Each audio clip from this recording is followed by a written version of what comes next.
Om Sai Ram. Shri Sai Satcharita, Chapter 7. This chapter covers wonderful incarnation, behavior of Sai Baba, his yogic practices, his all-pervasiveness and mercy, leper devotee service, Master Kapade's plague case, going to Pandharpur. Wonderful incarnation. Sai Baba knew all yogic practices. He was well versed in the 6 processes, including Dauti, that is, stomach cleaning by a moistened piece of linen 3 inches in breadth and 22.5 inches in length. Kanda Yoga, that is, separating his limbs and joining them again, and Samadhi, etc. If you thought that he was a Hindu, he looked like a Yavan. If you thought him to be a Yavan, he looked like a pious Hindu. No one definitely knew whether he was a Hindu or a Mohammedan. He celebrated the Hindu festival of Ramanavami with all due formalities and at the same time permitted the sandal procession of the Mohammedans. He encouraged wrestling bouts in this festival. When the Gokulashtami came, he got the Gopal Kala ceremony duly performed, and on Eid festivals, he allowed the Mohammedans to say their prayers namaz in his masjid. Once during a Muharram festival, some Mohammedans proposed to construct a tazia or tabut in the masjid, keep it there for some days and afterwards take it in a procession through village. Sai Baba allowed the keeping of the tabut for 4 days and on the 5th day got it removed from the masjid without the least compunction. If we say that he was a Mohammedan, his ears were pierced, that is, had holes according to Hindu custom. If you think that he was a Hindu, he advocated the practice of circumcision, though according to Mr. Nana Sahib Chandorkar, who observed him closely, he was not himself circumcised. White article in Sai Leela on Baba Hindu Ki Yavan by B.V. Dev, page 562. If you call him Hindu, he always lived in the masjid. If Muhammadan, he had always the duni, sacred fire there, and the following things which are contrary to Muhammadan religion, that is, grinding on the hand mill, blowing of the conch and bells, oblation in the fire, bhajan, giving of food and worship of Baba's feet by means of arghya, water, were allowed there. If you think that he was a Mohammedan, the best of Brahmins and Agnihotris, leaving aside their orthodox ways, fell prostrate at his feet. Those who went to make inquiries about his caste were dumbfounded and were captured by his darshan. So, none could definitely decide whether Sai Baba was a Hindu or a Mohammedan. There is no wonder, for he who completely surrenders himself to the Lord by getting rid of his egoism and body consciousness thus becomes one with him and has nothing to do with any question of caste or nationality. Baba saw no difference between any 2 castes and even between beings. He took meat and fish with fakirs but did not grumble when dogs touched the dishes with their mouths. Such a unique and wonderful incarnation was Sai Baba. On account of the merits in my past birth, I had the good fortune to sit at his feet and enjoy his blessed company. The joy and delight I derived therefrom was incomparable. In fact, Sai Baba was pure Anand and consciousness. I cannot sufficiently describe him, his greatness and uniqueness. He who took delight at his feet was established in his own self. Many sannyasis, sadhaks and all sorts of men aspiring for salvation came to Sai Baba. He always walked, talked and laughed with them and always uttered Allah Malik, meaning God is the sole owner. He never liked discussion or disputation. He was always calm and controlled, though irritable at times, always preached Vedanta, and nobody knew till the last who was Baba. Princes and poor people were treated alike by him. He knew the inmost secrets of all, and when he gave expression to them, all were surprised. He was the repository of all knowledge, still he feigned ignorance. He also disliked honor. Such were the characteristics of Sai Baba. Though he had a human body, his deeds testified to his godhood. All people considered him as the god in Shirdi. Behavior of Sai Baba. Ignorant that I am, I cannot describe Baba's miracles. He got almost all the temples in Shirdi repaired. Through Tatya Patil, the temples of Shani, Ganapati, Shankar Parvati, village deity, and Maruti were put in order. His charity was also remarkable. The money he used to collect as dakshina was freely distributed. Rupees 20 to some, rupees 15 or 50 to others every day. The recipients thought that this was pure charity money and Baba wished that it should be usefully employed. People benefited immensely by having Baba's darshan. Some became hale and hearty, wicked people were turned into good ones. Leprosy was cured in some cases. Many got their desires fulfilled without any medicine being put in the eyes. Some blind men got back their sight, and some lame ones got their limbs. Nobody could see the end of his extraordinary greatness. His fame spread far and wide, and pilgrims from all sides flocked to Shirdi. Baba had his asan near the Duni and always rested there. He sat there in meditation, sometimes without a bath. He used to tie a small white turban on his head and wear a clean dhotar round his waist and a shirt on his body. This was his attire in the beginning. He first practiced medicine in the village. He examined patients and gave medicines. He was always successful and he became famous as a Hakim, doctor. A curious case may be narrated here. One devotee had his eyes quite red and swollen. No doctor was available in Shirdi. The other devotees took him to Baba. In such cases, other doctors would use ointments, anjans, cow's milk, and camphorated drugs, etc. Baba's remedy was quite unique. He pounded some biba, some carpus anacardium, that is, marking nuts, and made 2 balls of them and thrust them on in each eye of the patient and wrapped a cloth bandage round them. Next day, the bandage was removed and water was poured over them. The inflammation subsided and the pupils became white and clear. Though the eyes are very delicate, the biba caused no hurt but removed the disease of the eyes.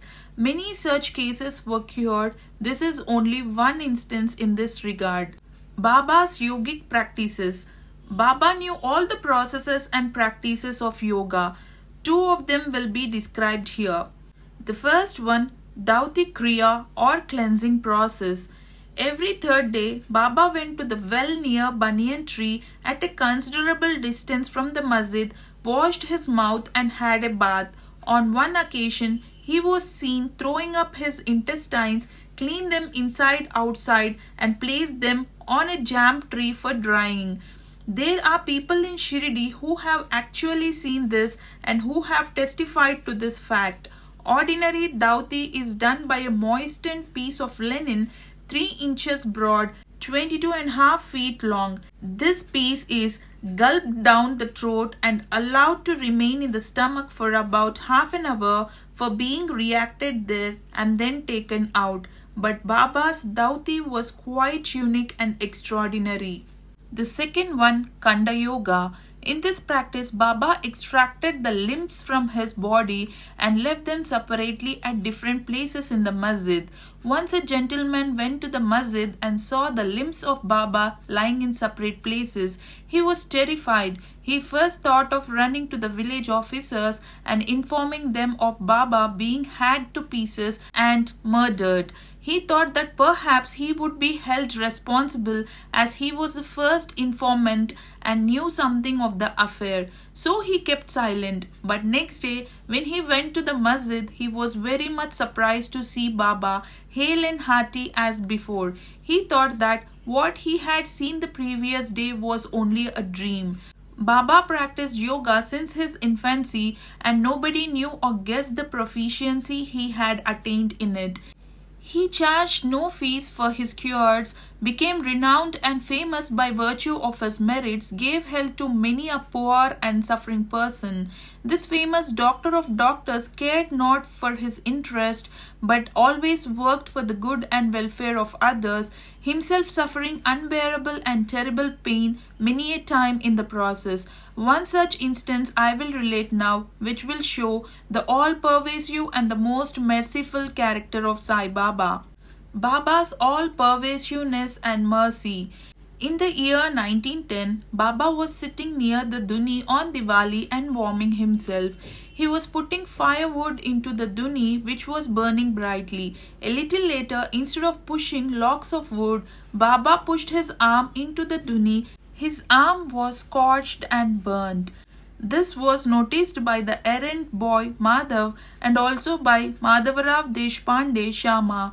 They at once ran to Baba, and Madhavrao clasped Baba by his waist from behind and dragged him forcibly backward and asked, "Deva, why you done this?" Then Baba came to his senses and replied, "The wife of a blacksmith at some distant place was working the bellows of a furnace. Her husband called her, forgetting that her child was on her lap. She got up hastily, and the child slipped into the furnace. I immediately thrust my hand into the furnace and saved the child. I do not mind my arm being burnt, but I am glad that the life of the child is saved." Leper devotee service.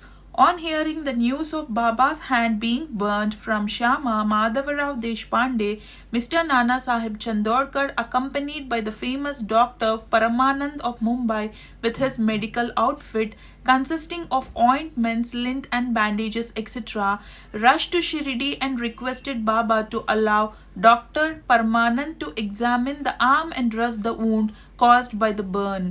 This was refused. Ever since the burnt arm was dressed by Bagoji Shinde, a leper devotee. His treatment consisted in massaging the burnt part with ghee and then placing a leaf over it and bandaging it tightly. Mr. Nana Sahib Chandorkar solicited Baba many a time to unfasten the bandages, get the wound examined, dressed and treated by Dr. Paramanand with the object that it may heal fast. Dr. Paramanand himself made similar request, but Baba postponed it by saying that Allah was his doctor and did not allow his arm to be examined. Dr. Paramanand's medicines were not exposed to the air of Shirdi and they remained intact, but he had the good fortune of getting a darshan of Baba. Bagoji was allowed to treat the hand daily. After some days, the arm healed and all were happy. Still, we do not know whether any trace of pain was left or not. Every morning, Bagoji went through his program of untying the bandages, massaging the arm with ghee and tightly bandaging it again. This went on till Sai Baba's Samadhi death. Sai Baba, a perfect Siddha as he was, did not really want this treatment, but out of love for his devotee, he allowed the Upasana service of Bagoji to go on uninterrupted all along. When Baba started for Lendi, Bagoji held an umbrella over him and accompanied him. Every morning when Baba sat near the post close to the Duni, Bagoji was present and started his service. Bagoji was a sinner in his past birth. He was suffering from leprosy, his fingers had shrunk, his body was full of pus and smelling badly. Though outwardly he seemed so unfortunate, he was really very lucky and happy, for he was the premier servant of Baba and got the benefit of his company. Master Kaparde's plague case. I shall now relate another instance of Baba's wonderful Leela.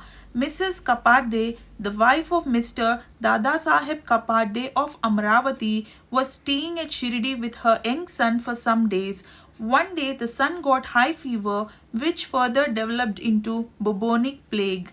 The mother was frightened and felt most uneasy. She thought of leaving the place for Amravati and went near Baba in the evening when he was coming near the Vada, now Samadhi Mandir, in his evening rounds for asking his permission. She informed him in a trembling tone that her dear young son was down with plague. Baba spoke kindly and softly to her, saying that the sky is beset with clouds, but they will melt and pass off, and everything will be smooth and clear. So saying, he lifted up his kafani up to the waist and showed to all present 4 fully developed buboes as big as eggs, and added, "See how I have to suffer for my devotees. Their difficulties are mine." Seeing this unique and extraordinary deed, Leela, the people were convinced as to how the saints suffer pains for their devotees. The hearts of the saints is softer than wax. It is soft in and out as butter. They love their devotees without any idea of gain and regard them as their true relatives. Going to Pandharpur.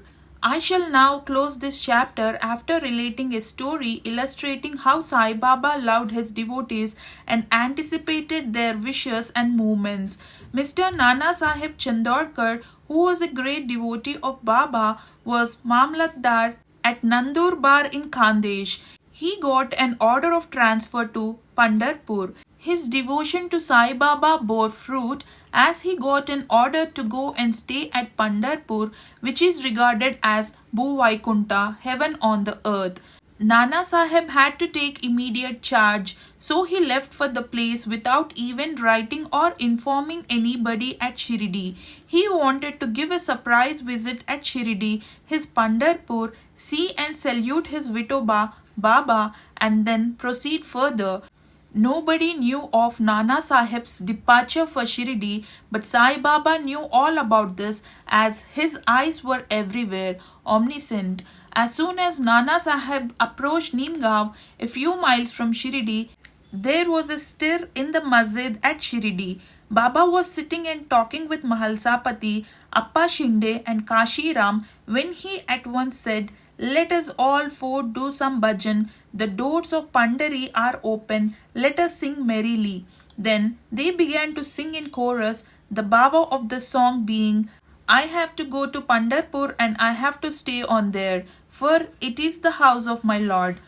Baba sang and the devotees followed him. After a short while, Nana Sahib came there with his family, prostrated before Baba and requested him to accompany them to Pandharpur and stay with them there. This solicitation was not necessary, as the devotees told Nana Sahib that Baba was already in the mood of going to Pandharpur and staying there.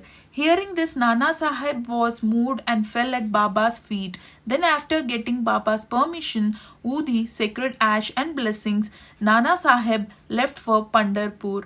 There is no end to Baba's stories, but let me now stop here, reserving for the next chapter other topics such as importance of human life, Baba's living on alms, Baijabai service and other stories.